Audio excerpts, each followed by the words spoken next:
And now, part 2 of Building Blocks for a Better Life, Secrets to Recovery.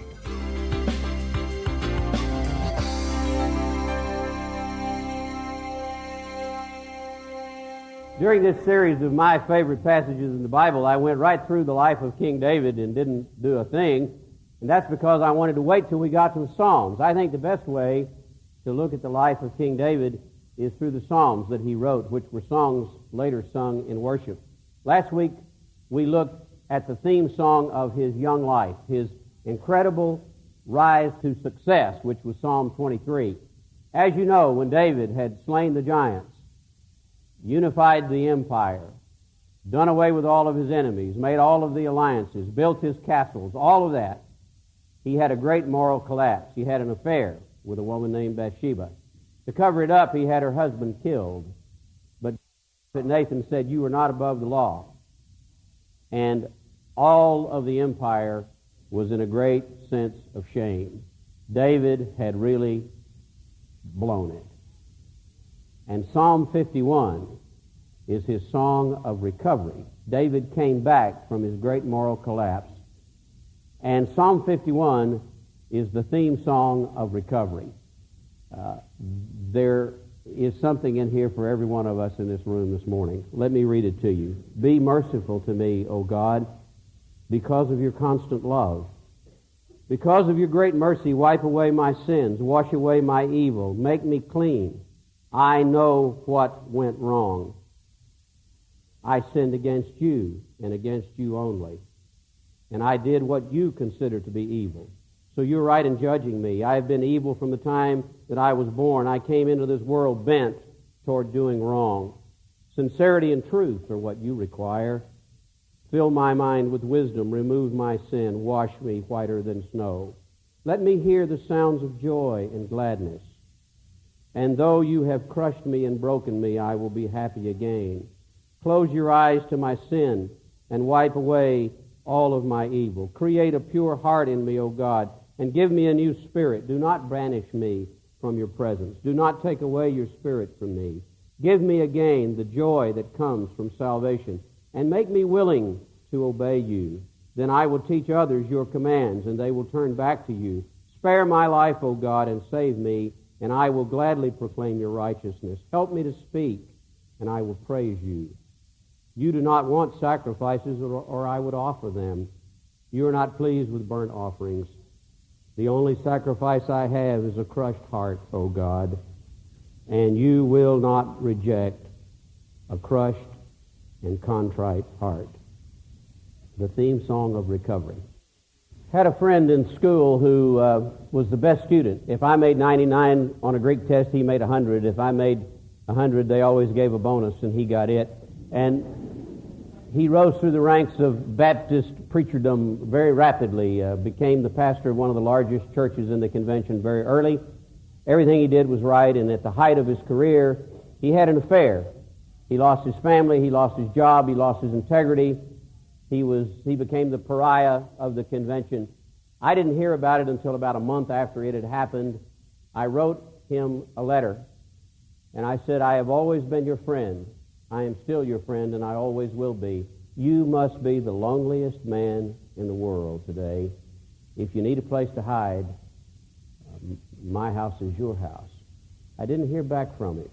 Maybe a year and a half later, I was going through one of the major airports in the country, and I saw him across the concourse. And he ran all the way across, threw his arms around me, and gave me a big hug, and he said, you know, we Baptist preachers love to shoot our wounded, and you are the only person that I ever went to school with or was in the ministry with that sent me a word of encouragement. He said, I was so ashamed that I didn't respond.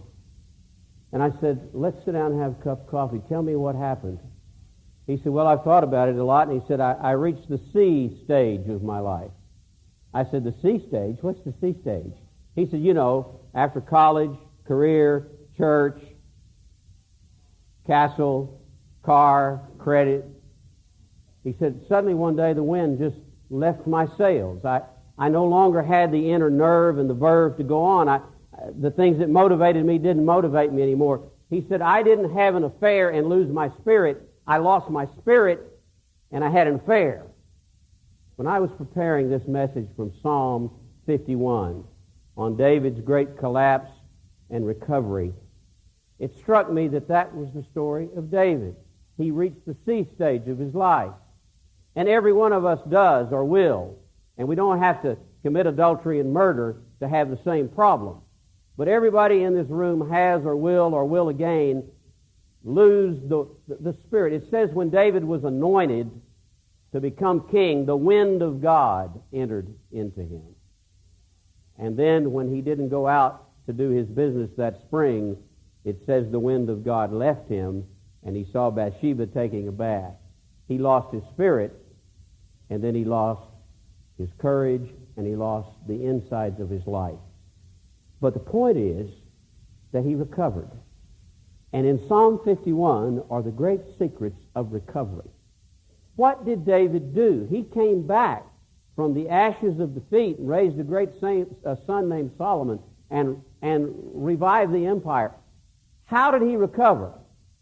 And there's one answer. He confessed. But most of us don't know what confession is. I always thought confession was just getting up and saying, I'm a dirty, rotten sinner, and God knows it, and you know it, and that's it. Well, I've even learned that you can manipulate people with confession. If I tell you how bad I am, then I don't have to be good. I told you all along I was a sinner. That shouldn't surprise you. That's not confession. David gives us the ingredients of confession in that psalm. You ought to read that psalm at least once a week.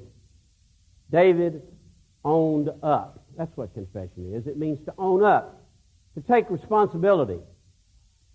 Who I am, what I become is my decision. It is not caused by something outside me. David owned up to three things. First, he owned up to what had really gone wrong. Verse 3 is the key verse in that whole psalm. The King James says, I acknowledge my transgressions. That's good. But what it says in the Hebrew is, I know what went wrong. I sinned against you, God, and against you only did I sin. Yeah, Bathsheba got hurt, Uriah got hurt, the empire got hurt, my family got hurt, but my problem was not psychological. I didn't go through the Middle Age crazies. My problem wasn't sociological. I wasn't, influenced by peer pressure and the spirit of the times. My problem was theological, God. I cut you out of the equation of my daily life. Did you hear that? David said, I know what really went wrong, God. I decided I could live my life and organize it every day without you at the center of it. When David rose to success, God was the hub of his wheel. When David got successful, God became something that he kept over there in the holy place for the Sabbath day. He no longer informed David's social life, his relationships, his politics, his marriage, da-di-da-di-da-di-da-di-da. The first step to recovery is to own up to what has really gone wrong. We get our lives fouled up when God no longer informs our daily lives. When we cut God out of the equation of what goes on, when we write our checks, and when we kiss our wives and husbands goodbye, and when we work at the office, and when we think, and when we make decisions. There have been a lot of scandals in the last few years, as you know, since Watergate, and there's a scandal a month. And of all of the public figures that have fallen, my hero is the third baseman for the Boston Red Sox named Wade Boggs. You know what happened to him? He was one of the greatest players in baseball, will probably be in the Hall of Fame. He had a wife and a family at home, and he had a mistress for the road, and it finally caught up to him and got in all the papers, and he went home and he told his wife that he had done wrong and he wanted to start over, and he asked for her forgiveness, and she forgave him, and her forgiving him was a greater news item than what he had done. And then they were both together on the Barbara Wawa show. Do you remember? And Barbara at one point says to Wade Boggs, was it the glitter and the glitz and the fame and the money that got to you? He said, that's rubbish. That wasn't that at all. He said, what happened to me was the inner collapse of my character. He said, what happened to me was a spiritual problem. I took the spiritual part of my life and put it out here on the periphery. And the camera zoomed in on Barbara, and you could see from her eyes, nobody was home. And I think that is a glaring illustration of the whole problem of our values and how our lives get met. The first step to recovery is to own up to what's really gone wrong. And what's really gone wrong is that we've lost the spiritual center of our lives. Against you, God, and you only have I sinned, said David. The second thing he owned up to was what he really needed. Most of that psalm, from verse 6 all the way through 15, is David's making a list of pleas to God. God, give me what I cannot get for myself. Remove my sin. Heal my memories. Heal my memories. That is so strong. How many of us are dragging around rotten memories that dominate our lives? Heal my memories. Blot out the stain of what I did. Don't turn your back on me. We can't get God to turn his face toward us. Everything David asked for is what he really needed, which was a transplant of his insides. He needed his inward life not polished up. He didn't need to go to a seminar, and I love seminars, and I go to them myself. He didn't need to go to a $200 an hour listener.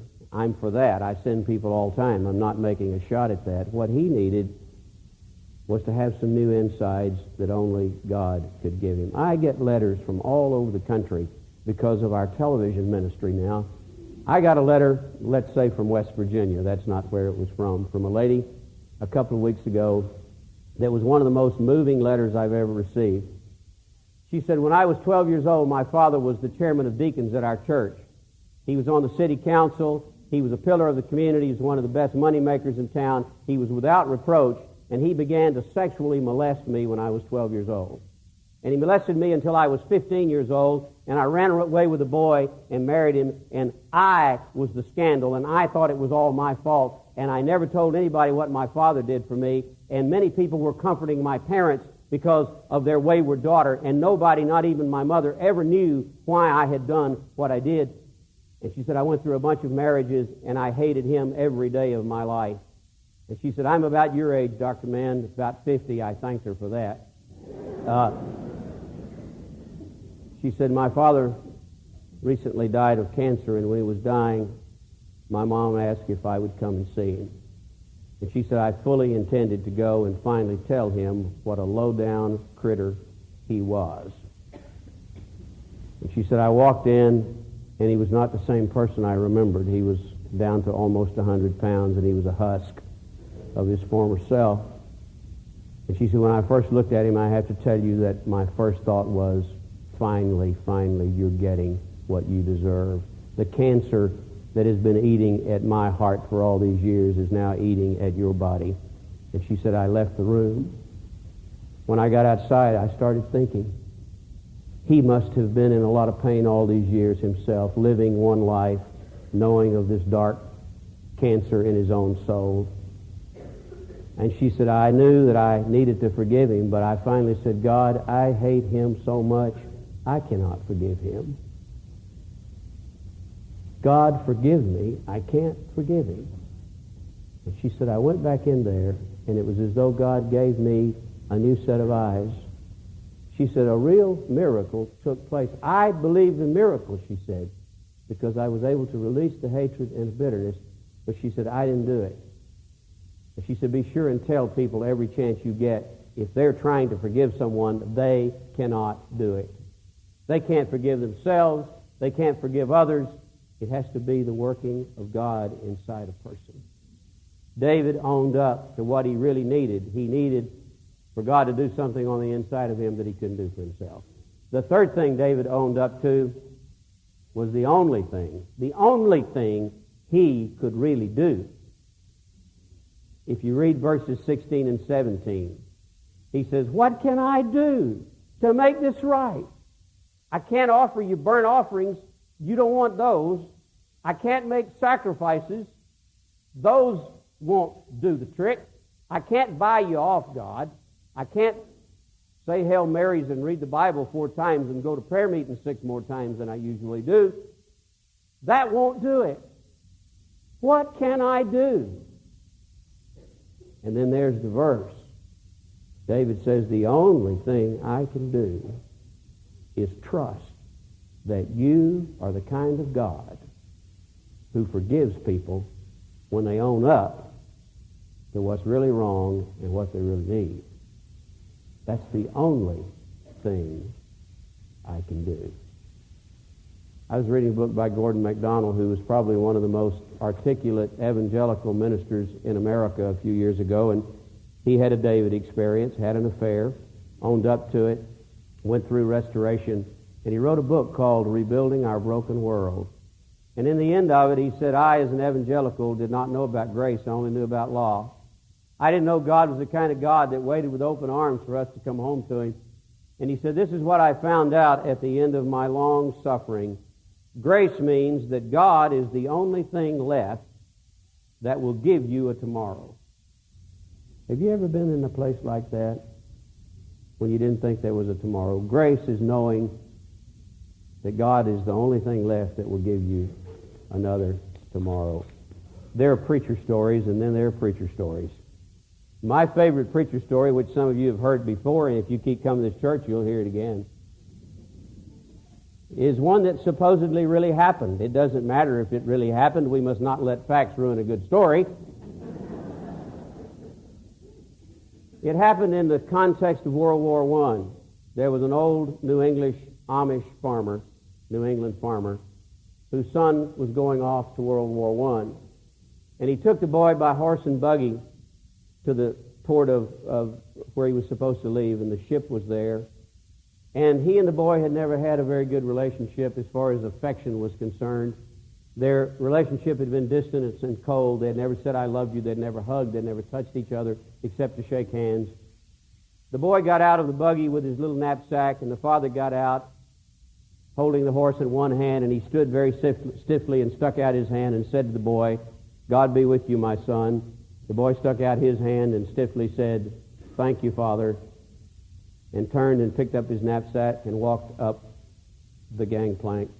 When he got to the ship, he looked and he saw the buggy go over the hill, and he realized in an instant that he had never told his father how he felt about him. And he realized that he'd never heard his father say verbally how he felt about him. And he realized that that might be the last time he ever saw his dad. And so he ran down the gangplank and began to run up the road. And out of breath, just as he topped the hill, knowing he couldn't catch the buggy, lo and behold, the father had turned the buggy around and was racing back to meet the boy. Now, folks, that's who God is. The only thing you and I can do when we've taken God out of the equation of our lives and collapsed, the only thing we can do is run to the top of the hill. And if we do, we will see the Father coming back to meet us. That is the good news that's in Jesus Christ. Has the wind gone out of your sails? Have you reached the sea stage? Well, the three ways to recover are to own up to what's really wrong, and to own up to what you really need, and to own up to the only thing you can really do, which is say, Father, here I am, and I can't do anything but depend on your mercy. And in that is a freedom that I hope you experience, and I hope I experience again. This concludes Tape 1 of Dr. Gerald Mann's tape series, Building Blocks for a Better Life. Dr. Mann's books and audio cassettes are available from Gerald Mann Ministries by calling 1-800-974-HOPE. That's 1-800-974-4673. You can now select Tape 2 in this series for the message, Building Blocks for a Better Life, Lifelong Happiness.